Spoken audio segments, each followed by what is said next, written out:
Hello everyone, আসসালামু আলাইকুম। Welcome back to my channel. সবাইকে স্বাগত জানাচ্ছি আজকের পর্বটি দেখার জন্য। আর আজকের পর্বে শেয়ার করছি পাকা আম দিয়ে কলিজা ঠান্ডা করা একটি ডেজার্টের রেসিপি। তো ঘরে থাকা খুব অল্প কিছু উপকরণে খুব কম সময় এই ডেজার্ট আইটেমটি তৈরি করে নেওয়া যায়। তো চলুন দেরি না করে দেখে নিই কীভাবে এই ডেজার্টটি তৈরি করতে হয়। আপনারা যদি আমার চ্যানেলে নতুন হয়ে থাকেন প্লিজ আমার চ্যানেলটি সাবস্ক্রাইব করে দিবেন। তো এই ডেজার্ট আইটেমটা তৈরির জন্য প্রথমে আমি একটি হাঁড়িতে নিয়ে নিলাম 1/2 লিটার পরিমাণ লিকুইড দুধ। আর এখন চুলাটা আমি ধরিয়ে দিলাম। দুধটা যখন হালকা গরম হয়ে আসবে তখন এর মধ্যে আমি দিয়ে দিচ্ছি 3 টেবিল চামচ পরিমাণ গুঁড়া দুধ। আর আমি এখানে দিয়ে দিচ্ছি 3 টেবিল চামচ পরিমাণ চিনি। চিনিটা আপনাদের পছন্দ অনুযায়ী কম বেশি করে নিতে পারেন, তবে এর থেকে কম দেওয়া যাবে না, এর থেকে বেশি দিতে পারেন। আমি মিষ্টির ব্যালেন্সের জন্য 1 চিমটি লবণ দিয়েছি। তারপর এই দুধটা আমি 5 থেকে 7 মিনিট জাল করে অল্প কিছুটা ঘন করে নিয়েছি। তো এখন এই দুধটা ঘন হয়ে এসেছে, আমি নামিয়ে নিচ্ছি। আর নামিয়ে এটা আমি নর্মাল ফ্রিজে রেখে পুরোপুরি ঠান্ডা করে নিব।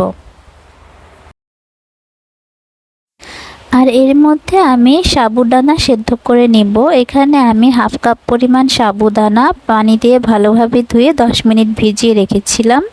এখন আমি একটি হাঁড়িতে পানি নিয়ে সাবুদানাগুলো দিয়ে দিচ্ছি।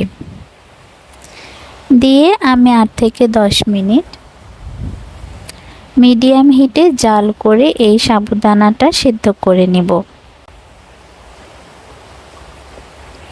যখন সাবুদানার কালারটা এরকম স্বচ্ছ হয়ে আসবে তখন বুঝতে হবে এটা সেদ্ধ করা হয়ে গেছে।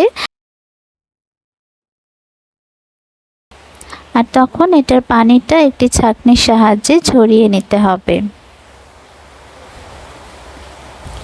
এখন আমি এটা নামিয়ে একটি ছাঁকনির মধ্যে ঢেলে দিব। তারপর পুরোপুরি ঠান্ডা করে নেব। তো এখন আমি দুধটা পুরোপুরি ঠান্ডা হয়ে গেছে, ফ্রিজ থেকে বের করে আমি সার্ভিং ডিশে ঢেলে নিচ্ছি।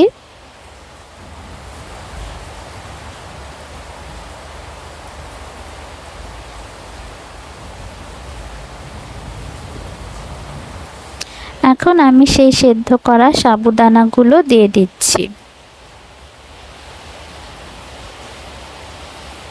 আর তারপর আমি দিয়ে দিচ্ছি 1/2 কাপ চিরা। এই চিরাটা আমি পানি দিয়ে ধুয়ে ভালোভাবে পরিষ্কার করে রেখেছিলাম। এটা এখন আমি এই দুধের মধ্যে দিয়ে দিচ্ছি।